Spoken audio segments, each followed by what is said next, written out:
Y la clase media está con nosotros, la mayoría de la clase media, algunos,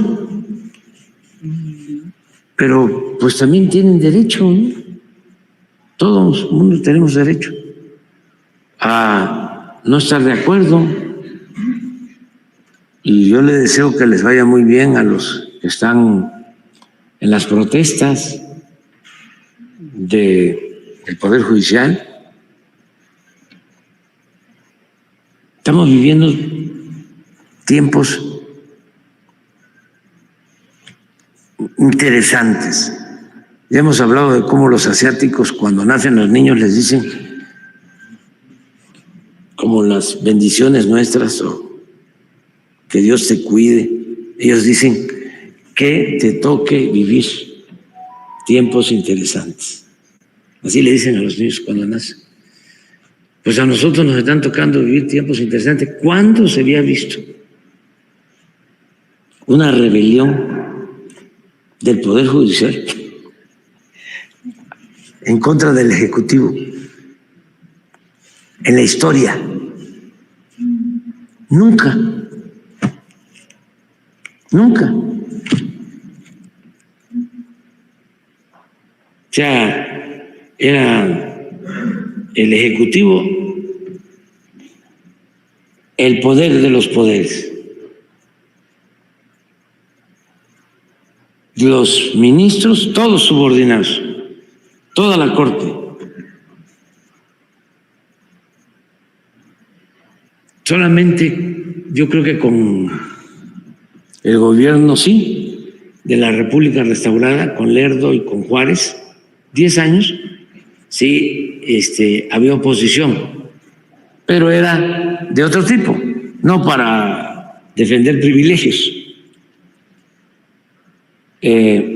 Sí, en la época de Juárez, los ministros se oponían a ciertas decisiones del Ejecutivo, pero fueron 10 años nada más. Luego, imagínense en el Porfiriato, si se iban a oponer,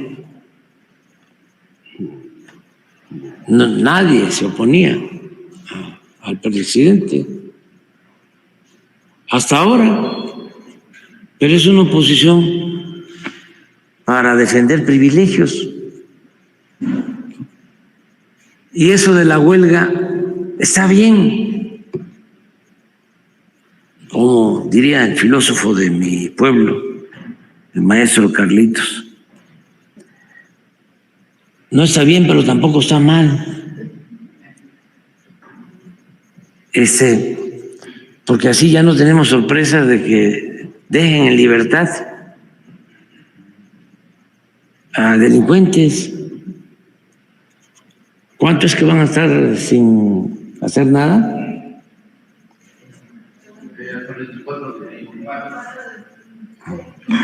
Ojalá y tardaran más tiempo. Ya les dije, es real. Cuando éramos de la oposición, descansábamos cuando terminaba el periodo ordinario de sesiones en el Congreso, porque ya se iban los diputados.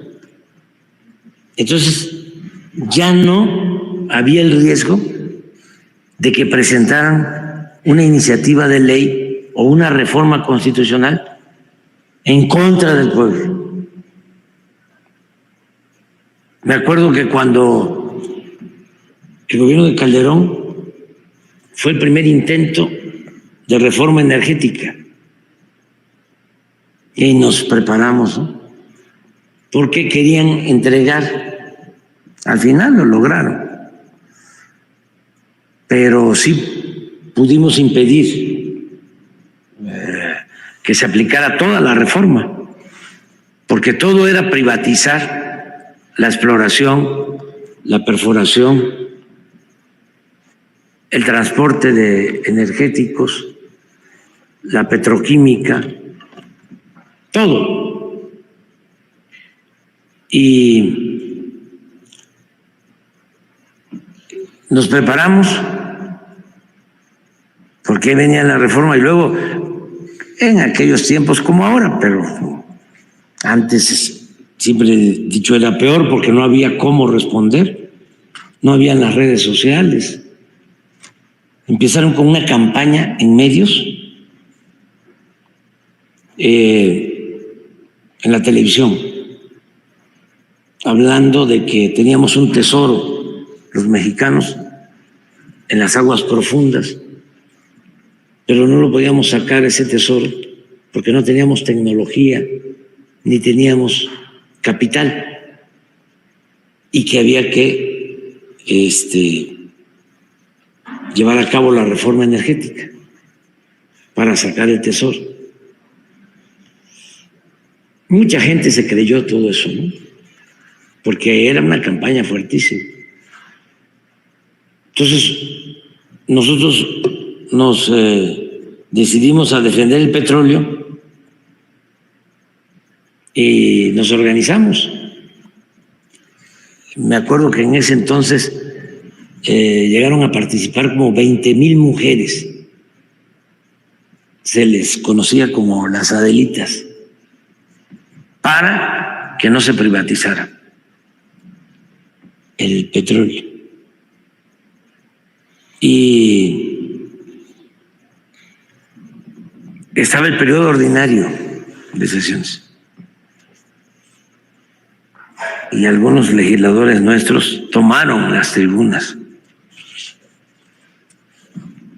Y eso nos ayudó porque terminó el periodo ordinario. Y se llegó al acuerdo de que iba a haber un debate antes de que regresaran los legisladores. Y se llevó a cabo el debate. Y pues se defendió el punto. Pero mientras estaban descansando los legisladores,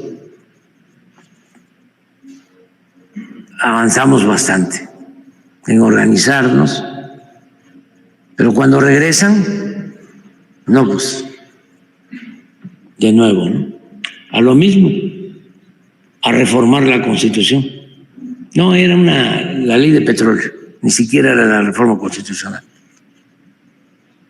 Al final, sí logramos bastante, pero sí se empezaron a otorgar los bloques, áreas del territorio para la explotación del petróleo y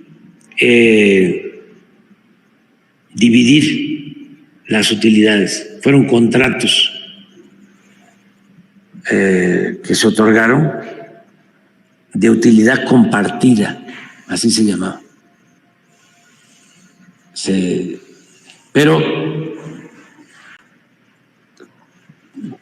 ¿por qué no queríamos que estuviesen trabajando en actividad los diputados, los senadores en aquel tiempo? Porque todo lo que legislaban era en contra del pueblo.